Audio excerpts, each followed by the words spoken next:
কাজ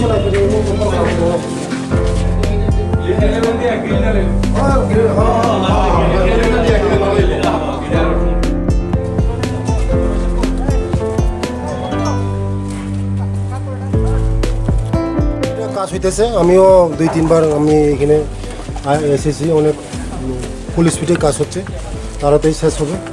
ধরুন আরও 5-6 মাসের মধ্যে কমপ্লিট হয়ে যাবে। এটা ফুল স্পিডে কাজ হচ্ছে।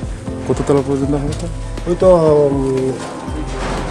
G+2 G+2 মঙ্গিয়া কামি। আজকে এসে দেখেন যে হ্যাঁ, কি হয়েছে, কাজ কিভাবে কেমন হচ্ছে? ভালো হচ্ছে। আমি ডিরেকশন দিচ্ছি কাজ আরও স্পিড করার জন্য, কারণ আগামী দিন এখানে আমাদের সেন্টার হবে, বিদ্যাজ্যোতি স্কুল হয়েছে, আরও অনেক কিছু বাকি রয়ে গেছে, স্পিড হবে আমাদের স্কুল। ওয়ার্ল্ড ব্যাংকের টাকা দিয়ে এখানে আরও স্কুল হবে। মঙ্গিয়াকামি যে ব্লকটা উন্নতির দিকে চলছে, মানিক সাহেবের নেতৃত্বে আমাদের সরকার যে আমরা প্রতিশ্রুতি দিয়েছি এর মোতাবেকই চলছে, বেশি স্পিডে চলছে। সারা ত্রিপুরা রাজ্যের মধ্যে আমাদের যা প্রতিশ্রুতি দিয়েছি মানুষদেরকে এই মোতাবেক চলছে, স্পিড চলছে। আমাদের মানিক সাহেবের নেতৃত্বে খুব ভালো কাজ চলছে, মোদিজির নেতৃত্বে ভালো কাজ চলছে।